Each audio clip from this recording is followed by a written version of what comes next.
ভূতনিতে বন্যায় ত্রাণ মিলিতে দুর্নীতির গন্ধ, অভিযোগ বিজেপির। মানিকচকের ভূতনিতে ত্রাণ নিয়ে চলছে দুর্নীতি। শাসক দল এই কাটমানিতে যুক্ত বলে অভিযোগ করেছেন। সঠিক পরিষেবা পাচ্ছে না মানুষ, রাজনৈতিক রং দেখে দেওয়া হচ্ছে ত্রাণ, এমনটাই অভিযোগ দক্ষিণ মালদা জেলা বিজেপির সাধারণ সম্পাদক গৌরচন্দ্র মণ্ডলের।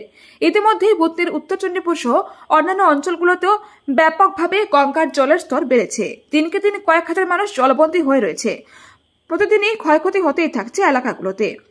ত্রাণ সহ শুকনো খাবার পৌঁছে দিয়েছেন বন্যার্থীদের কাছে, কিন্তু জেলা বিজেপির অভিযোগ ত্রাণ পৌঁছলেও বিজেপি কর্মীরা পরিষেবা পাচ্ছে না, রাজনৈতিক রং দেখে দেওয়া হচ্ছে ত্রাণ। শনিবার মানিকচক সমষ্টি আধিকারিক দপ্তর ঘেরাও কর্মসূচি ডাক দেয় ভারতীয় জনতা পার্টি। এদিনে কর্মসূচিতে উপস্থিত ছিলেন জেলা সভাপতি পার্থসারথী ঘোষ, গোবিন্দ মণ্ডল, গৌরচন্দ্র মণ্ডল সহ অন্যান্য নেতৃত্বরা। কয়েকশো সমর্থকদেরকে সাথে নিয়ে এদিন পৌঁছায় সমষ্টি আধিকারিক দপ্তরে। পুলিশের সাথে ধস্তাধস্তিতে জড়িয়ে পড়ে নেতৃত্বরা। অবশেষে 14 দফা দাবি নিয়ে স্মারকলিপি জমা দেন সমষ্টি আধিকারিকের কাছে। ডেপুটেশন জমা দিয়ে বেরিয়ে এসে ক্যামেরায় মুখোমুখি হয়ে সরাসরি কি জানালেন জেলা সম্পাদক গৌরচন্দ্র মণ্ডল, শুনুন। এই অকর্মণ্য সরকার, কৃষি ভাইপোর সরকার, এদের দুর্নীতির জন্য, এদের কাজ করা না অনীহার জন্য ভূতনিবাসী আজকে ভাসছে। আপনারা দেখেছেন ভূতনি রিংবাদ কেটেছে। গোটা ভূতনিতে ত্রাণ নিয়ে রাজনীতি করা হচ্ছে। তৃণমূলকে বেছে বেছে ত্রাণ দেওয়া হচ্ছে, ত্রিপল দেওয়া হচ্ছে, খাদ্যশস্য দেওয়া হচ্ছে, অথচ বিজেপির মেম্বার প্রধানকে দেওয়া হচ্ছে না। এই নিয়ে ভিডিও হয়তো সদিচ্ছা থাকলেও দেওয়ার, ওইখানে হচ্ছে নবান্নে পিসি ভাইপো আর এইখানে জামাই শাশুড়ি। এই জামাই শাশুড়ি ভিডিওকে টিপে দেওয়া হয়, তাদের কাছে ত্রাণ সঠিকভাবে পৌঁছানো হয় না।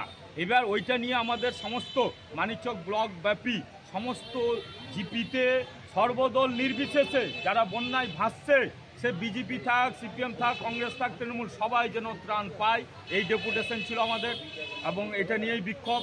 তার পাশাপাশি ভূতনি সহ মানিকচককে বন্যা কবলিত এলাকা ঘোষণা করতে হবে। এমার্জেন্সি পিরিয়ডে ভূতনি রিং বাঁধ রিপেয়ার করতে হবে বা নতুন বাঁধ তৈরি করতে হবে। পাশাপাশি যেখানে যারা অনেক সময় কি ওই হারা তৃণমূলের মেম্বার, যেখানে বিজেপির মেম্বার নির্বাচিত হয়ে আছে, তাদেরকে নিয়ে নাকি ত্রাণের লিস্ট করতে হবে। এবং তারা কি করছে, এখানকার জেলা পরিষদ, পঞ্চায়েত সমিতির রিপ্রেজেন্টেটিভ, এমএলএ রিপ্রেজেন্টেটিভ, তারাই তো সবচেয়ে বেশি এই সরকারের লোকরা, তারা ত্রিপল কাটমানি মাত্র বিক্রি করার উদ্দেশ্যে 10% ভাগ চাইছে, 50% ভাগ চাইছে। 3 জন মিলে, ওরা 4 জন মিলে সেটা তারা বিলি করছে না।